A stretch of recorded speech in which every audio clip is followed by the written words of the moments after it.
Good morning, everybody. Welcome to Decoding Digital. My name is Leon Cavley. I am the founder here at Door4, and I am the host for this morning's event. This is our February 2022 edition, and this is Winning with Content. Door4 are a performance marketing and revenue optimization agency. We're based here in the northwest of England, working with national and international brands to grow and power their digital performance.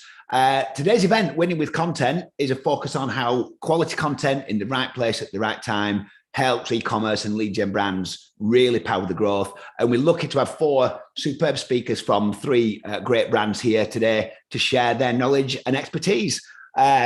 We have Rob Hallam, Managing Director and the brains behind Bigtank Video Productions. Rob leads his creative content team around the world on shoots and production, animation through the camera, for brands including Mercedes-Benz and Polyfloor. Today, Rob is talking video, the magic bullet for e-commerce. We have Serena and Bruce Wright from Pimberley. Bruce is a seasoned digital and technology professional, having worked at a senior level in a number of market-leading businesses around the world. And also Serena has worked in marketing, broadcast and tech for businesses around the world, from London to Vietnam. So I think Serena's on hand if anything goes wrong here on Decoding Digital. And last but definitely not least, we have Conrad Grimshaw, optimization consultant here at Door4. And again, another very, very keen world traveler with experience pretty much on every content, having worked in optimization in Australia, New Zealand. And now we're lucky to have Conrad heading our conversion rate optimization here at Door4. So a quick note on today's running order. We have four speakers in three presentations, short, concise, to the point, but insightful, about 20 minutes each. So we'll be on for around about an hour. After those three presentations, we'll go into a Q&A. So I invite anybody who's watching us here on Zoom today to use the Q&A feature. Actually in Zoom, we'll look to answer as many questions as we can. For those of you that are watching on LinkedIn, YouTube, and Facebook and Twitter, drop any comments and questions that you've got in the various channels, and we'll look to scoop all these up and present them to our speakers. So those questions will be answered at the end. Fire them in. I'm going to start off by introducing our first speakers this morning, who are Serena and Bruce Wright from Pimberley. I'm going to ask Serena and Bruce to come in video. Thanks very much for that, Leon. Morning, guys. Morning, Bruce. How are you? Yeah, all good. Thank you very much. Hi, Serena. It's good to see you both. Thanks for joining us this morning. Thanks for giving up your time. No problem at all. So I'm going to hand straight over to you guys to introduce yourselves, Pimberley, and talk to our guest this morning. Over to you. Thank you. Yeah, thank you very much. So yeah, good morning, everybody. As you can see, we're from Pimberley, and we're going to discuss how to harness product data to drive your customer experience. But first of all, let's introduce ourselves a little bit more on top of what Leon has already done. So I'm Bruce Wright. I'm VP of Sales for Pimberley, and as you can see, joined today by my colleague Serena Berry, who is our partner marketing manager. We've both been with Pimberley for over 5 years, except for a 2-year sabbatical for Serena, I think as mentioned in the intro, to go teaching in Vietnam. But thankfully she's returned, and she's now doing a great job for us moving forward. So what is Pimberley? It is a leading product information management platform with an integrated digital asset management, DAM, totally SaaS and hosted on Amazon Web Services. Basically, to cut through all the acronyms, it's available, accessible in the cloud, anywhere around the world via a web browser and a login. Typically used by online retailers and B2B businesses to manage, cleanse, and prepare their product data and images for sales channels such as websites. Looking to improve their brand and ultimately to create a great user experience for their customers. It's often referred to as the single source of truth. So, having briefly explained what Pimberley is and how and why does a Pimberley fit into the e-commerce stack. So a PIM is key to businesses as it enables them to create consistent product data that drives the ultimate customer experience. Think about it. How many times have you heard about rubbish in, rubbish out? It's logical. Pimberley manages that. And whilst we're looking at what Pimberley can do, let's look at some of the key points at the bottom. So powerful and accurate SEO. So 35% of product searches start on Google, and 75% of people never go as far as the ominous second page. Essentially, this means that you could be losing up to 25% of your customers if you're not prioritizing your e-commerce SEO strategy. Because PIM gives you total control over the quality of your product data, you can increase your chances of converting browsers to buyers. You can also create structured data and multiple product categories, making your e-commerce store easy to navigate.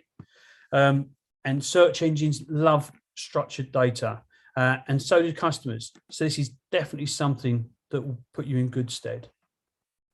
If you look at the perfect product page, your products are your pride and joy, right?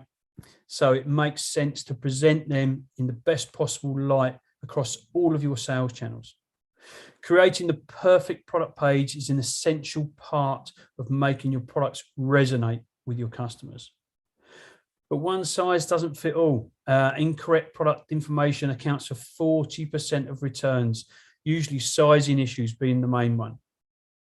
This is why you need to be sure you're clear on your sizing guidelines, as this will drastically reduce the number of returns you receive.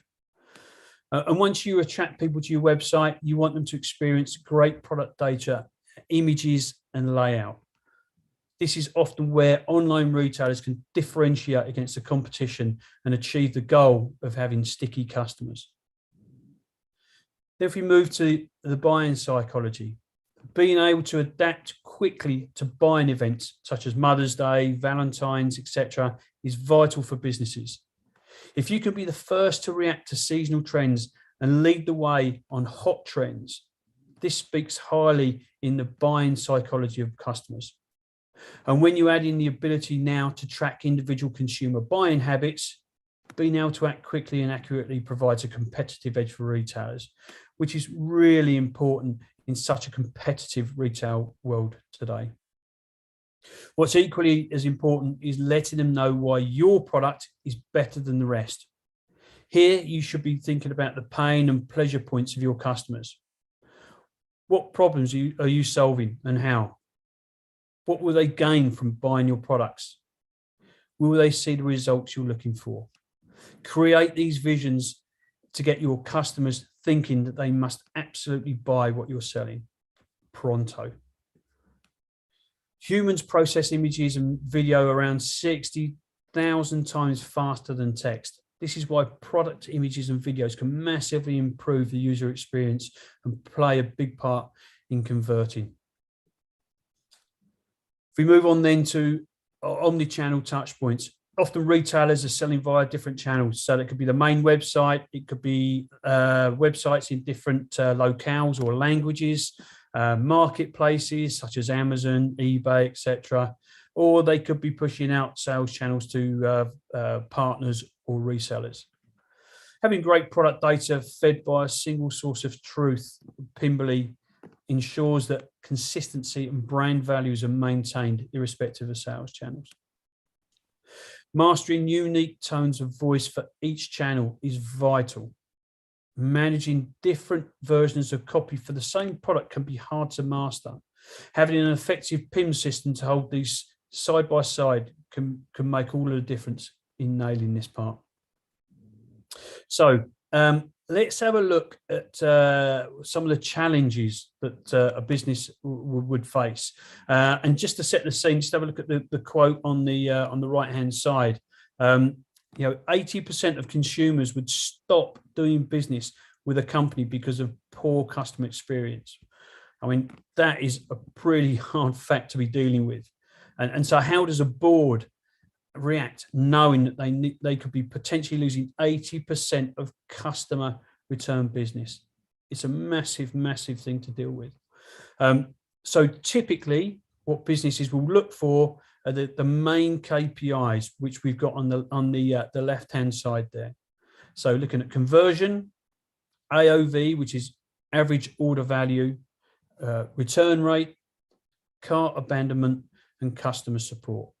We'll look at these in a bit more detail on the next slide.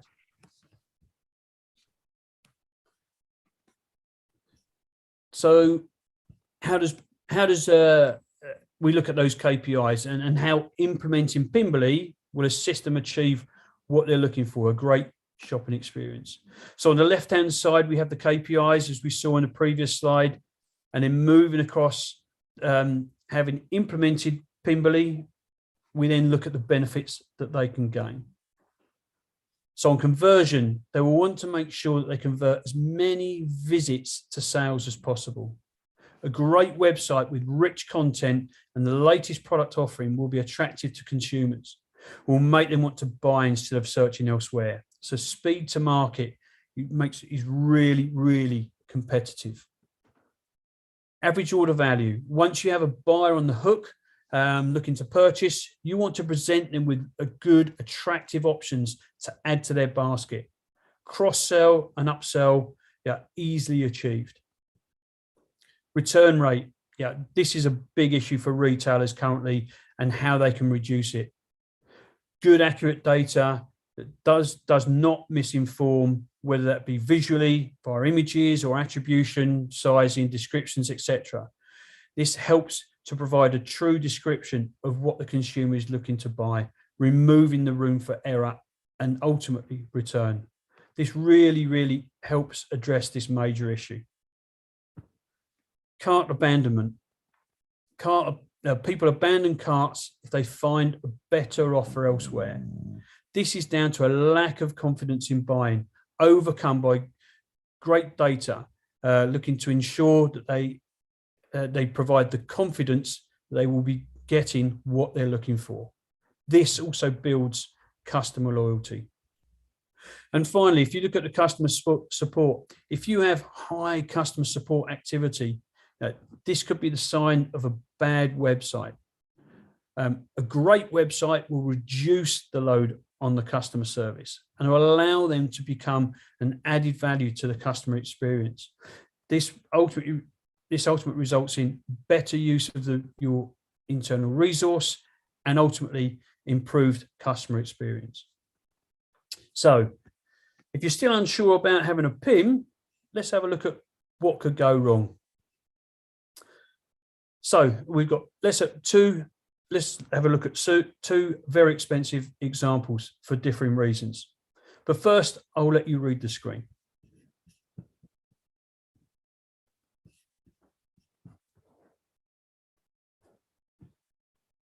So, as you can read there, two mistakes by two very well-known brands. And how did this affect them? So, if you take the top one with Harrods, obviously posted products on their website with incorrect pricing.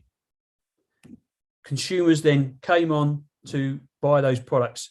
And at that point, Harrods realised that pricing was incorrect. So they had a decision to make. So they chose to honour the price that they'd actually published and lost revenue on the back of that. So ultimately, I guess they improved, they maintained their loyalty, but lost money in the meantime. But they also created uncertainty about the accuracy of data on their website. It was a big mistake. If you then look at the second one with Marc Jacobs, again, posting products on with the incorrect price or zero price. However, when they came to decision-making time, they decided to cancel the orders. So ultimately, loss of customer loyalty. They didn't lose money there, but at what expense? How many future orders did they lose because they ultimately made that decision? Clearly, major mistakes that caused both businesses issues in different ways. So how does PIM ensure this doesn't happen?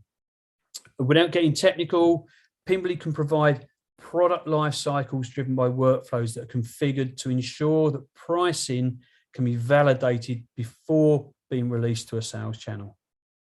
This validation can be achieved automatically or via a manual check. Overnight, the issue is overcome. It's simple and easy for Pimberley. I'm sure both retailers could have paid for Pimberley for a number of years over just by ensuring this issue never happened. So let's take a look at the impact of implementing Pimberley to a couple of our customers and some of our other references. And for this, at this point, what I'll do is I'll hand you over to Serena. Serena. Thanks, Bruce. Okay, so our first live case is Furniture Box.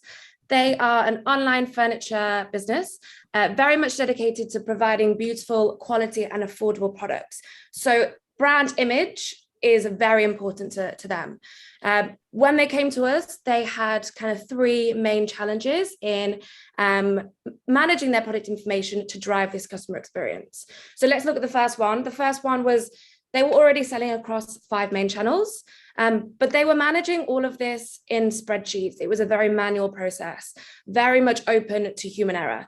Just as what we've seen before, the likelihood of kind of the wrong information being posted was a lot higher than they wanted. The second channel was, again, product uploads was manual. So what this meant is they could not stay on top of the consumer trends that they wanted to. They wanted to be first in line with their new ranges, but in fact, they weren't. They were falling behind other major furniture retailers. So how could they fix this? The third one was, again, inaccurate product information. This drastically affected their brand loyalty and their brand image, something that, again, they did not want to do. So they came to us. What was the solution in managing this product information? The first one, we have lots of automation around product cleansing and also product publishing, which meant that not only could they easily manage their 5 existing channels, but it meant that they could open up 2 more channels with scoped personalized information. This meant in March 2020 that they saw a 3 times year-on-year growth, which is obviously fantastic. Second solution, automatic configured product uploads through dedicated feeds and channels. Basically, all of their products can be uploaded with a quick flick of a switch, automatically, every day, every month, whenever they wanted to do it. All it was a simple feed setup and they're good to go. So what did this mean? This meant that they could reduce their product upload time from 2 weeks to 1 afternoon in 4 hours, which is obviously massive in terms of keeping on top of those consumer trends. Third challenge in terms of staying on top of increasing inaccurate product information, the single source of truth allows Furniture Box to manage all of that against one single source, which is a massive, massive benefit in terms of cleansing and controlling the product information that they're sharing. This meant that they could focus on delivering that great end-to-end experience that they pride themselves on. So that's Furniture Box. Our next use case is Ellis Brigham. I'm sure you've all kind of come across Ellis Brigham in the past. They are UK's premier retail and online shop for ski, mountaineering, and outdoor clothing. So the 2 main challenges that Ellis Brigham faced is 1, disparate product images. They had product information across many different systems, spreadsheets. There was no single source of truth, which was time consuming to upload and make sure that, again, they are ahead of the competition. So with Pimberley's DAM, it meant, again, all of their product imagery, all of their assets, all of their descriptions were held solely against one single product, which, vital for them, it gave them time back to do the important stuff. No one wants to be faffing around with the data on the back end. They want to know that that's looked after and taken care of, which meant they had loads of time back to focus on front end work, which again contributes to the end customer experience. Their second challenge was 3 websites, but with 3 target audiences. So how do you hold all of that personal product information, and how do you manage pushing that out to those 3 different channels? So again, with Pimberley, managing to hold it all in the same central source of truth allows you to hold personalized, scoped information to easily post their 3 different channels.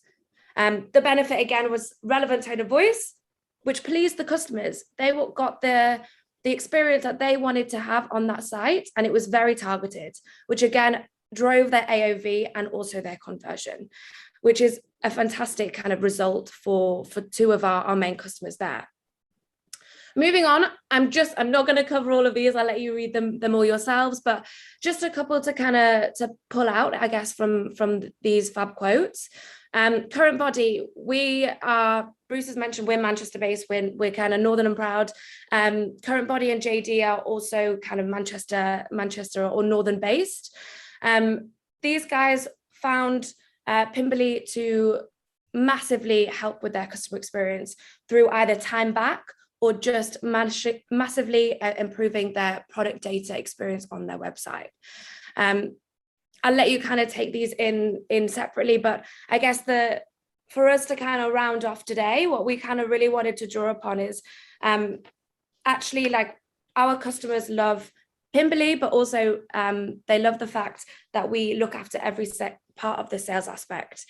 We care a lot about our customers. We care a lot about our customers' customer experience, and basically this is why more retailers are looking at driving PIM.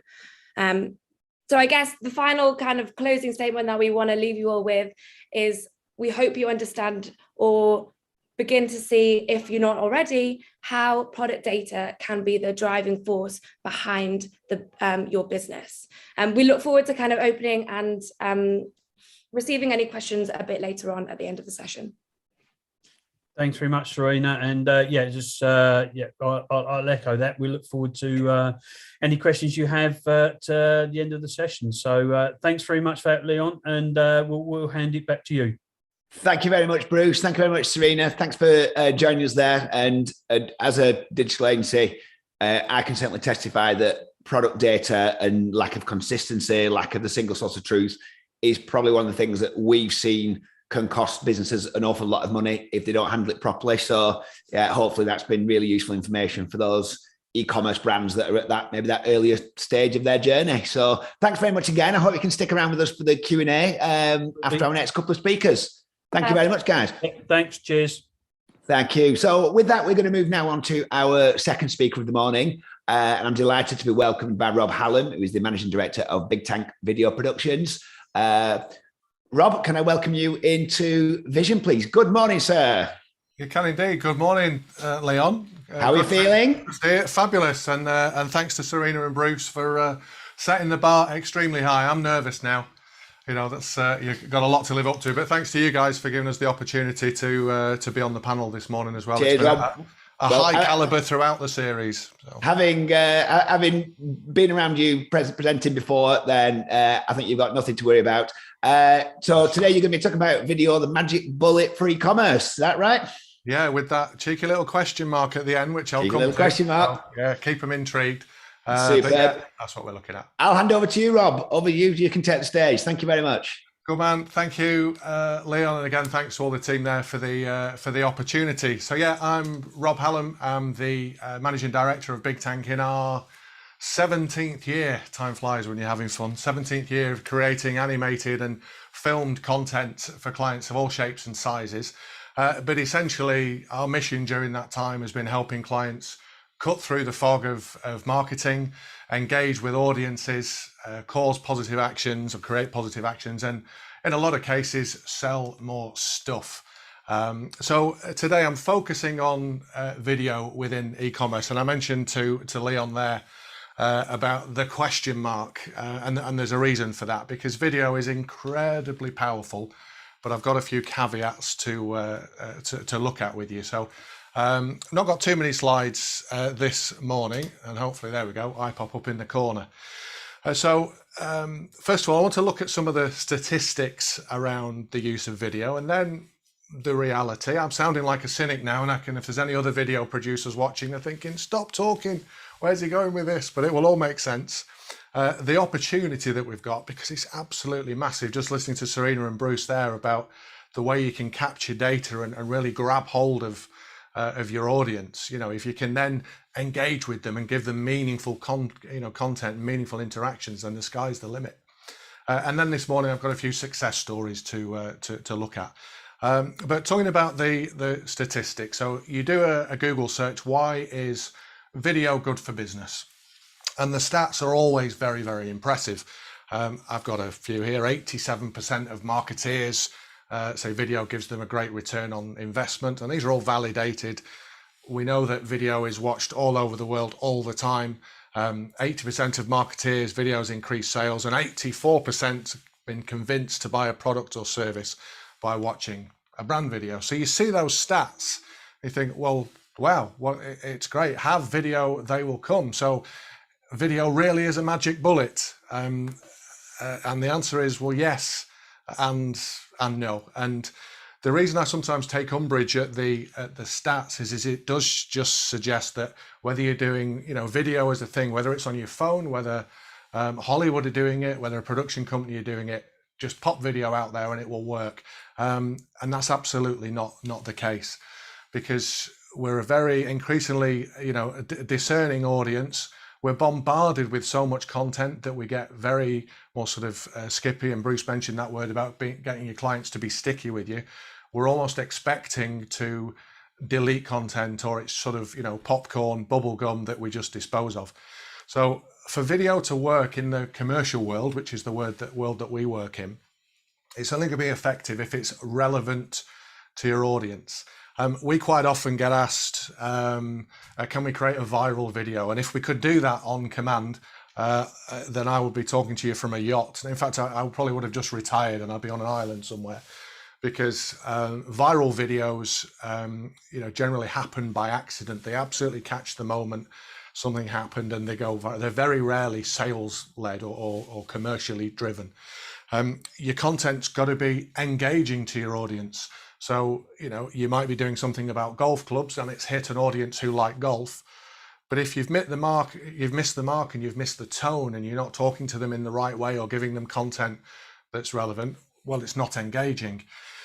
And then again, the most effective way for video to work is if it is teaching us something. If after we've seen the content, hopefully like these events that Leon and Door4 put on, if by sitting through it, you know something at the end, then that has been effective. If it excites the viewer, if it gets the heart rate going, creates emotions, and of course buying actions, then that's exactly the way that it will work. Now, when we do these sort of live presentations, we do a show of hands and we say to people, what's the most important part of a timeline for a video? And this is irrespective whether it's a 20-second burst for social media or around a product, or a 3-4 minute film. Always a show of hands. People say the intro, especially on social media content, your intro's got to be bang, right in the face, big, bold. Absolutely true. And then someone else will say, but the middle part, the middle's got to be, good, because that's where you get your information in about the product. And then someone else will say your call to action at the end. If they've got to the end, don't leave them hanging, give them somewhere to go.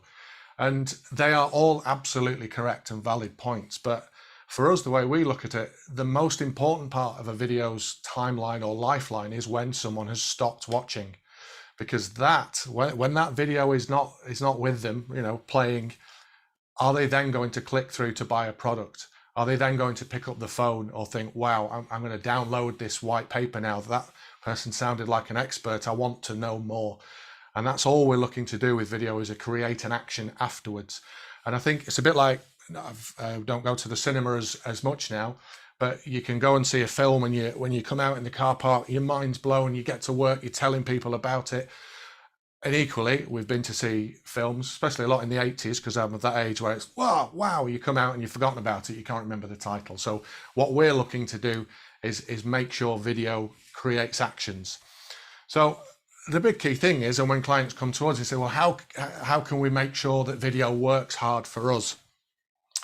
And again, as a caveat, our clients, we've got clients from, startups, one-man bands, right through to a couple of enormous, our biggest clients, a £500 million recruitment company who've been with us for a number of years. But even they don't necessarily have the marketing budgets that the likes of the content you might see on TV, like from Nike or Amazon, or Google or BMW cars, who can sometimes be a bit abstract with their video, but straight away we see the font, we see the logo, and it ties in with all the other content we've been drip fed from, radio adverts, bus adverts, social media campaigns. They're pumping millions of pounds into this. So a lot of the time for our clients, even the big boys, they've got limited budgets, and they need to know that their content is going to work. So we need to be a bit bolder about it. And essentially the best way to do that is to be absolutely genuine. And if you've got a great product, then, again, we're all getting more and more cynical. I certainly have. I've got an 8-year-old daughter who is already getting used to, swiping when an advert comes on and we're watching YouTube. She'll say, "Skip ad, Daddy," because they're kind of ready for it not to be relevant to them. So be genuine. And absolutely harking back to when I started in telly, 22 years ago, was where you can tell a great story. An old adage, facts tell, stories sell. And I think it's still, I love facts around technology. We buy a lot of kit here, and I love printing off the spec sheet, but that's further down the line. That initial, I need to be sucked in to get to that point. It's through a great story.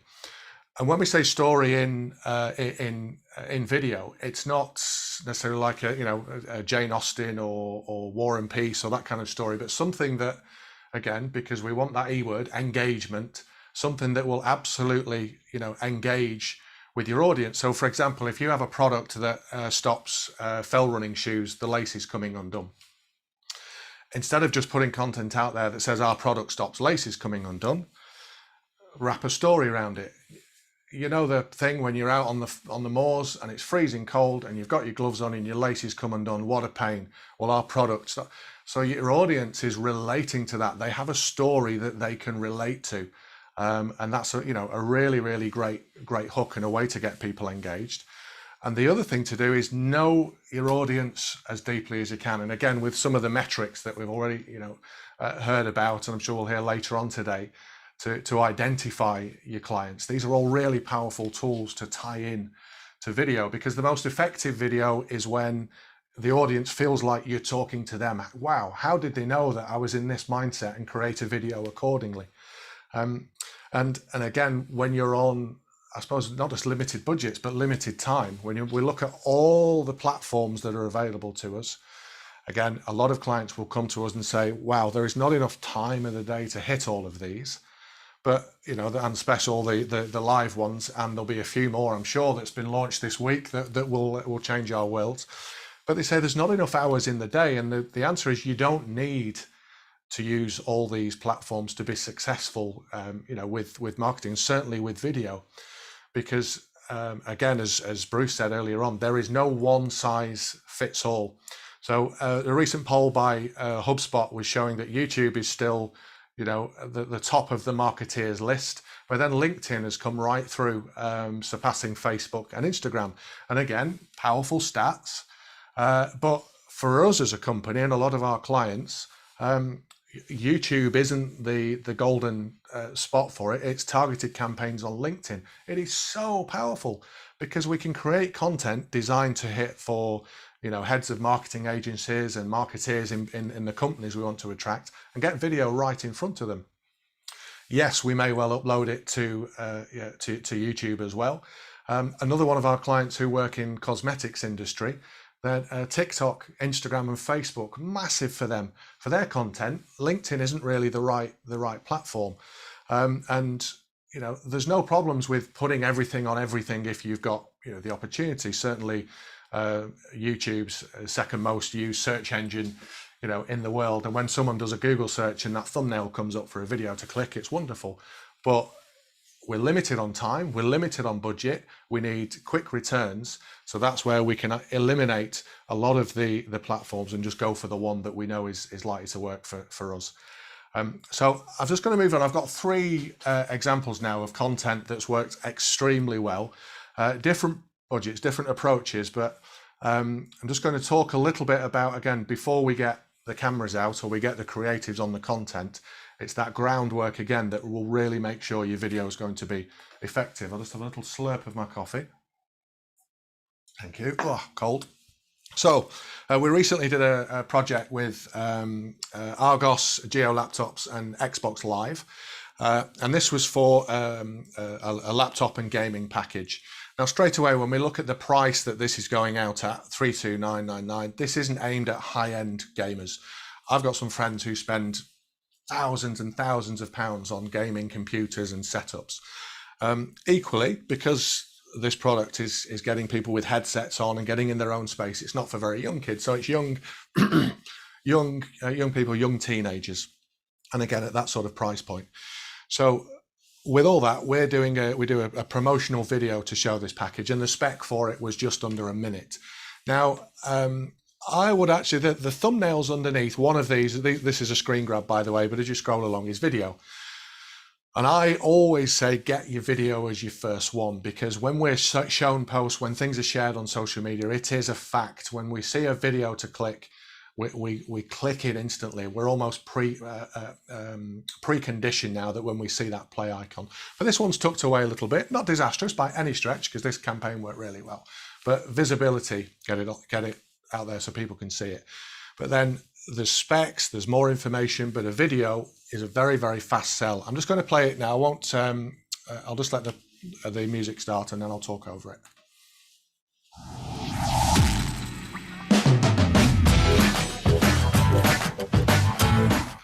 So essentially the treatment with this is fairly basic. We've got stills of the product, we've got footage from Microsoft of the games, and again, the games are relevant to the audience because there are some very young I don't want to say childish, but for a younger audience. And there's some quite,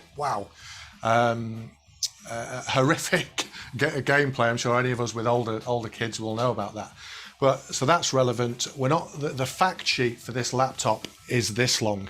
We just want those key ones that will talk to the heart and not necessarily the head, because we want to see, it's HD, it's a nice looking display, we've got a light up keyboard, and it's got that Xbox Game Pass. And that worked really well. And it's the sort of the stats and the follow through show that the click to add to basket that comes immediately after watching that is very high.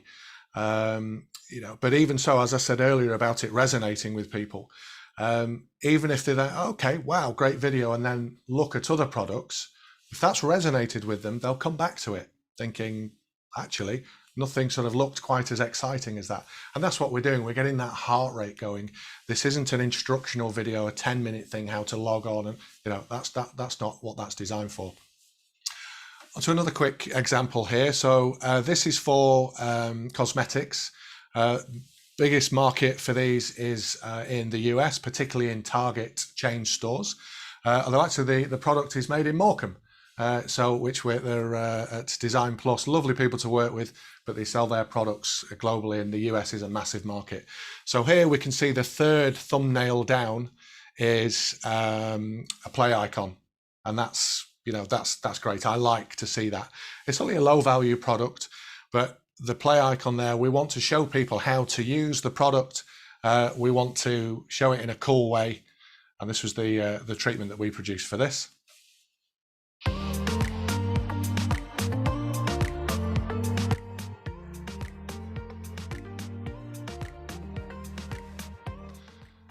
So again, super simple treatment.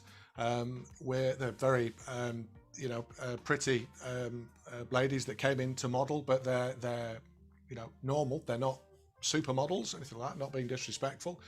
So it's relevant to the audience, who are real people buying these products.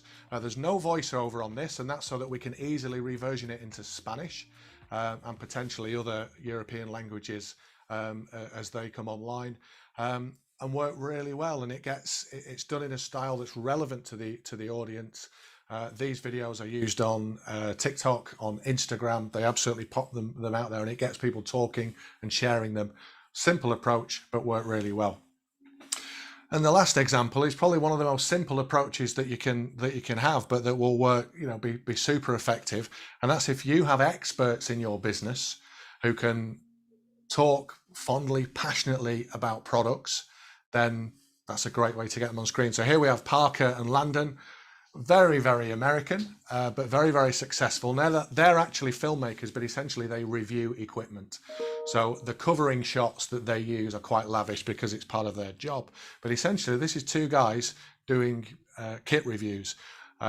It's relevant to us because we buy a lot of Sony gear, but we'd like to know how it steps up against a couple of Canon models. And they do fantastically well. You know, hundreds and hundreds of thousands of views. I'll just play a little intro. What's up guys, Landon here from Full-Time Filmmaker with my assistant Parker, and in this video we're going to be comparing the newly announced Sony a7S III to... So again, whilst the covering footage is very nicely shot because that's what they do for a living, it is essentially two guys who know their subject matter inside out and we're learning from it. After watching this, we know, have a better idea which cameras are most likely going to be suitable for the work that we do. Shot with them in all natural light for a fashion shoot, and I took them with me indoors to a fitness shoot.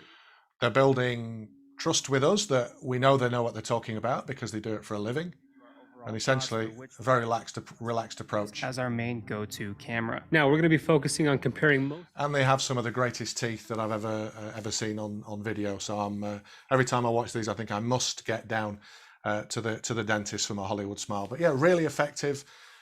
Hundreds and thousands of views. They make money through links through to selling other equipment. They get sponsored. You know, really successful. So to kind of wrap up, if you're thinking of getting involved in in video, or I think or in any content in general, be genuine. Talk from the heart where you can if you're wanting to engage with an audience. In this day and age, I say even my 8-year-old daughter can smell a rat if someone's blagging it. So, with your messaging, if your product's going to change the world, then focus on those, but do it, in a way that's absolutely relevant to your audience. Imagine your audience watching this, and it's never about saying what you think necessarily the MD of the company might want to say. And I say that as the MD of my company, that I know often what I want to say is perhaps not in the way it's picked up on social media or when people are watching it, what they might want to hear at that moment. So always think in terms of your audience, and absolutely tell a story. If viewers can see how your product fits into their world and will make their lives better, it's massive. And finally, get your content seen. If you're putting stuff out there, don't tuck it away. Don't make it hard for your audience to see it. Make it easier for them to access it and have fun creating it. But when you get it right, is video a magic bullet? I still say yes, it absolutely can be, providing you do your production properly. And that's kind of it from me. Leon, are you waiting in the wings? I'm waiting in the wings here, Rob. Thank you very much for that. And I've mentioned that my brew is nice and hot. There'll be a steaming cappuccino on its way to you very, very shortly, I promise. Thank you.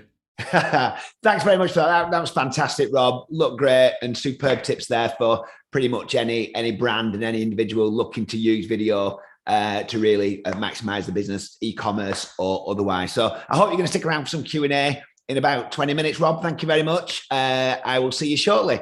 And with that, I'm going to introduce our third and final speaker of the day, Conrad Grimshaw, Door4's very own optimization consultant, zooming in here on video. Good morning to you, Conrad. Morning, Leon. How are you doing? I'm good. Did you make sure your brew was nice and hot before we get started? I've already drank it during the good presentations, and now I've got some waters lined up in case I sound a bit like Kermit the Frog throughout the presentation. We'll see how it goes.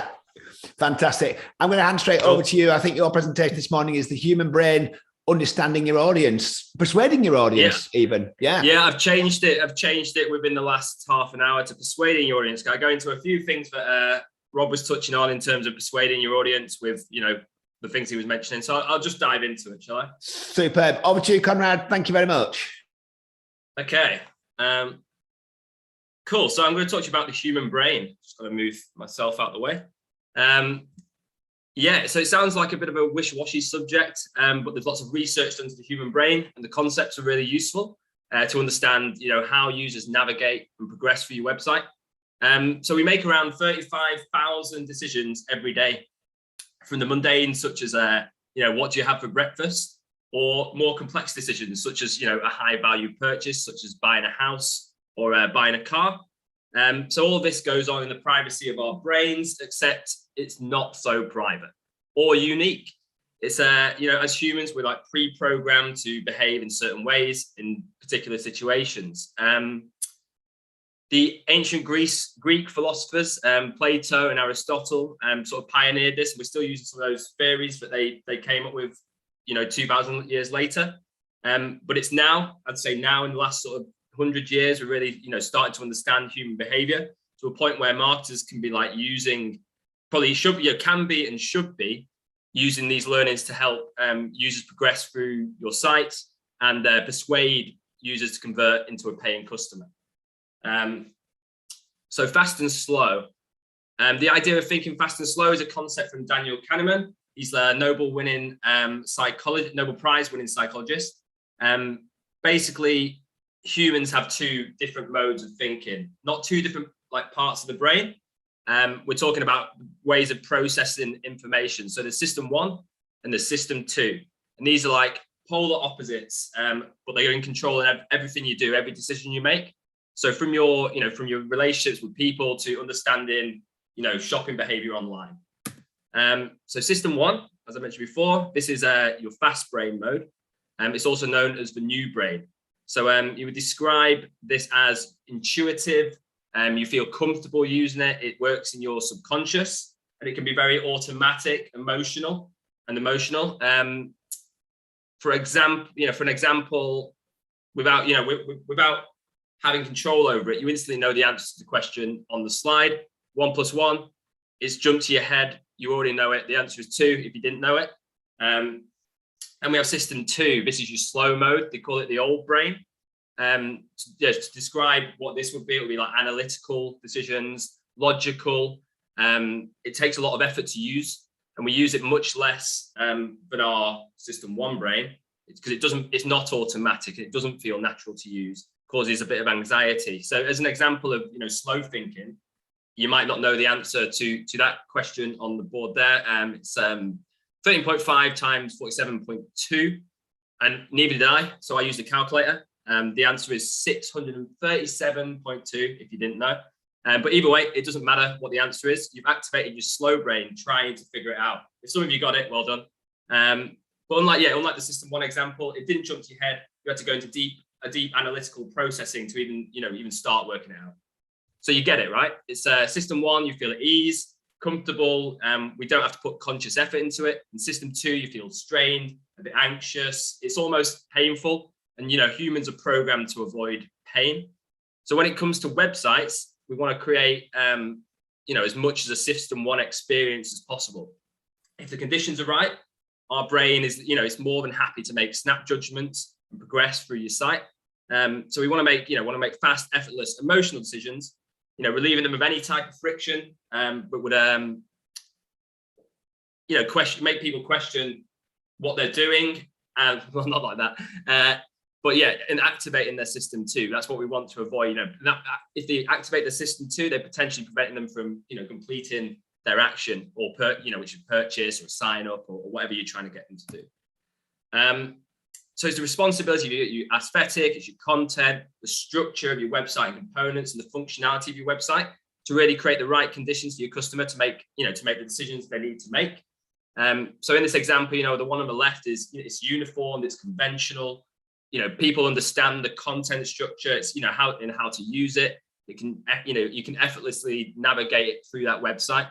One on the right is maybe more of an unconventional website. It's if you don't know how to use it, you start to activate that slow brain trying to understand it.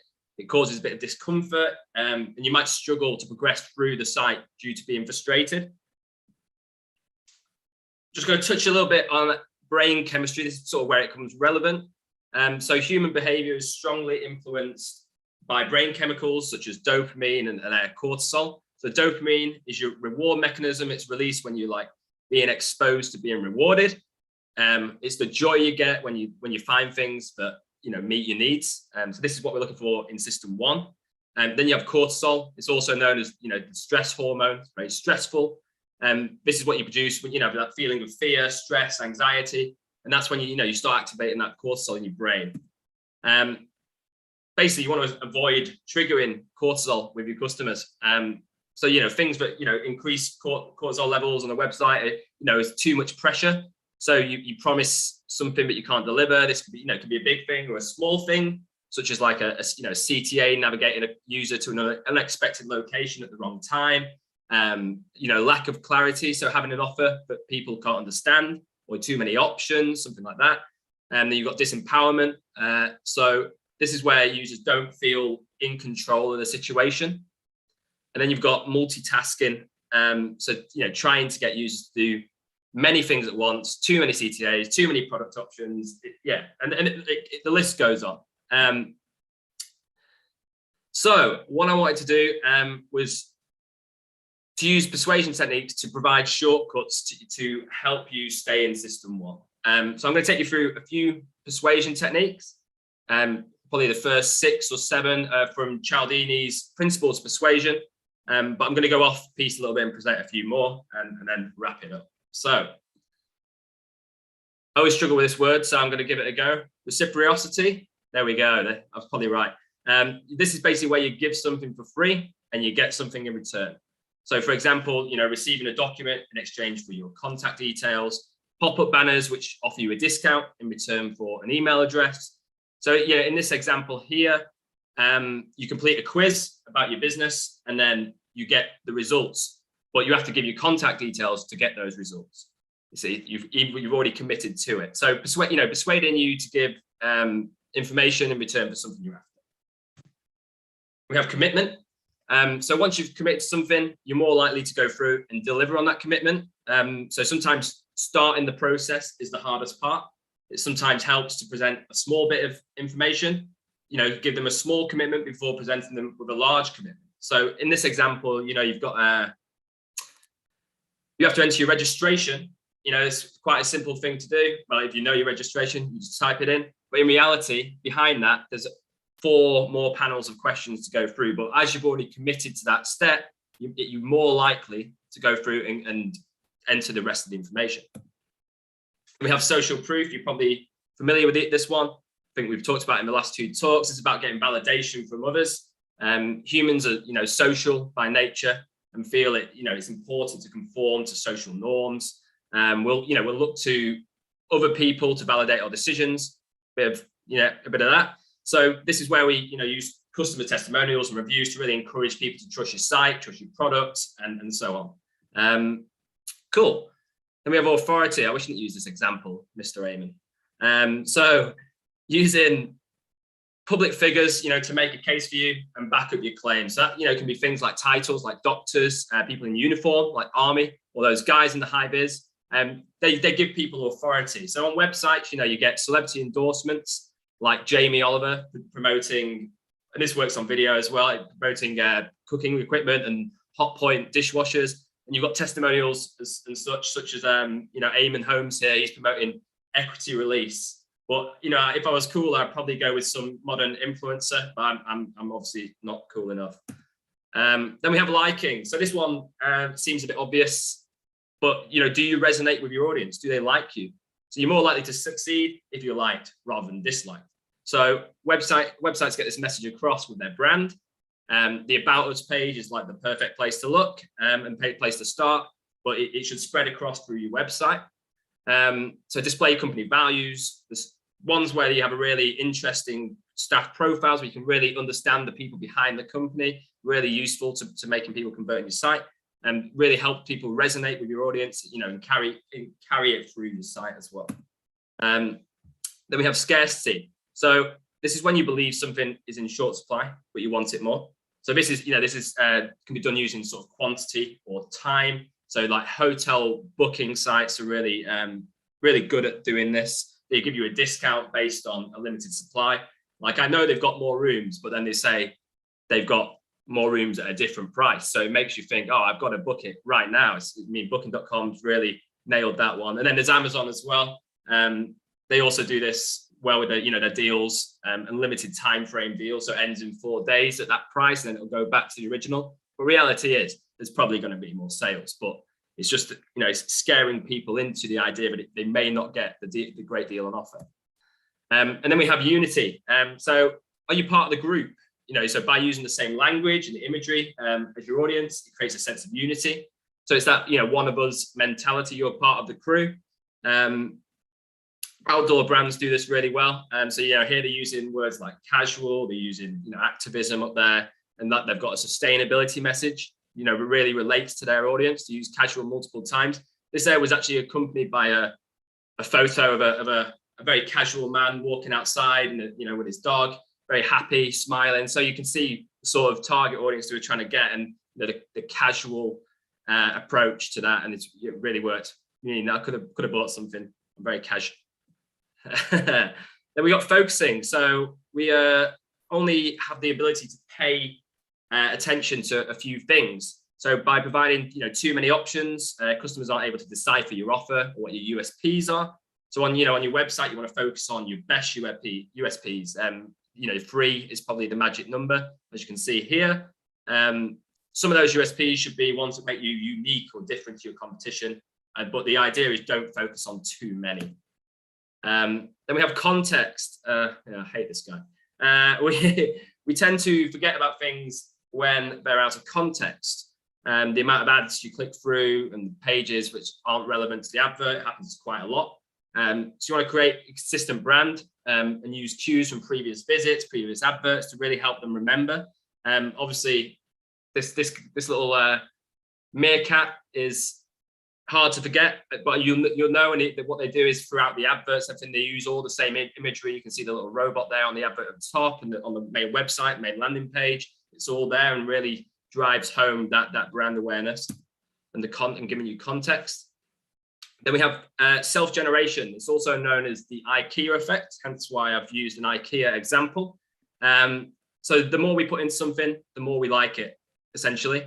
So we tend to, like ideas better when they've been generated by our own minds. So this is where, customization tools really come into their own. You spend minimal energy creating something for yourself, but you'll be more persuaded to go ahead and purchase that. So something like creating your own kitchen, you've committed to it, or designing your own shoes. I designed those bad boys on a company time, Leon. And facial distraction and the sort of directional cues, I've sort of merged these into one, but basically humans notice faces. And we can't resist looking at faces. We use faces to attract attention to adverts or content. We use faces to attract, people to key information, such as the value proposition there, or the CTAs. So in this example, you subconsciously notice the face, and then you notice where the gaze is going towards the content and information. Cool. I'm going to cut myself off now. There's loads more persuasion techniques. There's a whole wiki page of persuasion techniques, well-researched stuff that works. So once you understand them, it's worth baking into your website. Analyze where you currently are and see how persuasive you are and where you can be. So cheers. Thanks, guys. Thanks, Conrad. Sorry, I'm just organising some new trainers there. Thanks. Cheers for that. Brilliant. Thank you, Conrad. Super presentation there. I think that was all absolutely nailed on to the value that you're delivering for our clients day in, day out as well. Yep. When you're not designing new Nike IDs, of course. Thank you to all of our speakers. I'm going to invite all of our speakers back in. I'm going to invite Serena and Rob to come back into video now, and we're going to run through some Q&A. We've got a handful of questions from our audience this morning. So thanks for everybody for sticking around and being part of it. And while Rob's in, Rob, the first question I think is for you. And talking about e-commerce, that being one of our topics, one of our questions is, how can we use video effectively to boost our product sales? Can we sum up? Yeah, you can. Next question. I think if you can be, budget is always the elephant in the room. Well, you'll have it, Leon, when you're chatting to clients and they're liking what you're saying and you're liking what they're saying, but no one's mentioned money yet. Essentially, if you've got something that you can throw at it and think what we can create will be on brand, and when people see that, because even if it's a 10-second video, it has got to represent everything you stand for. And that's why we never, bash people who like filming stuff on these. They have a time and a place. But if you're selling a premium product or a premium experience, but your budget only allows you to do it yourself on your iPad, perhaps don't do it. But those discussions perhaps come further down the line. If you've got a fantastic product and you think, oh, people need to know about this will absolutely change their change their world. If they experience this, then they're going to become customers. Then use video. If it's done in the right way, and when I say in the right way, I don't mean by giving, well, unless you've given us a big bag of money, it won't work. If it's done and it engages and it's relevant and it creates positive actions, then OMG, it absolutely works. Especially it's a good time to be in the businesses that we're in. I'll be honest. Speak to the video guy, yeah. Yeah, we like talking. We're from the north, and in Lancashire by 30 feet. We've just scraped in, so in Ramsbottom. Cheers, Rob. Serena, one question that one of our guests had asked is, what are the key internal challenges that businesses face when implementing PIM? A few is probably the answer. PIM is obviously a tech that kind of sits in the middle of a few teams and a few places. So lots of teams are involved in the process of implementation of a PIM. So you've got the data team, if there is a data team, you've got the e-commerce team, the marketing team. So I guess it's getting a solution that actually pleases everyone. The bigger the company, the harder that gets, but there's definitely kind of a solution for all. And also, I guess from a more technical side, if you're implementing a PIM and you're a company who has been long existed, so you've got loads of products already, they're potentially over a few systems, and they're potentially in a few different kind of categories, or your product data is displayed in different ways, then there is a kind of project around getting your data in a good enough way to fit into that system. But that it can sound quite terrifying, but also it doesn't need to be. Projects like that, Pimberley, for example, would work with you to get to your data in that way. So there are definite kind of few processes and things that need to weigh up, but ultimately it just comes down to need and whether that can be paid off quickly. Oh, challenges that can be faced with collaboration, right? Exactly. Yeah. And no one's left alone on projects like this. Thanks, Serena. And Conrad, somebody's asked us, how should I be reviewing my conversion optimization performance? How do we kind of keep track on whether this work that we're doing is paying off?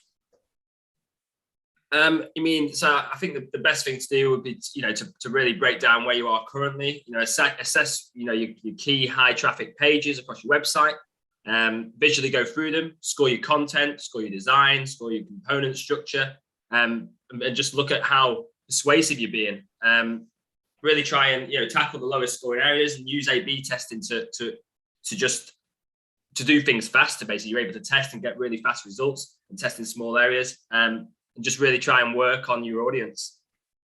Superb. Thank you for that. And I think that really brings us to the end of our Decoding Digital event today. I'd like to cast a huge thank you to our speakers, Serena, Bruce, Conrad, and Rob, this morning for giving up the time to come and be a part of Winning with Content.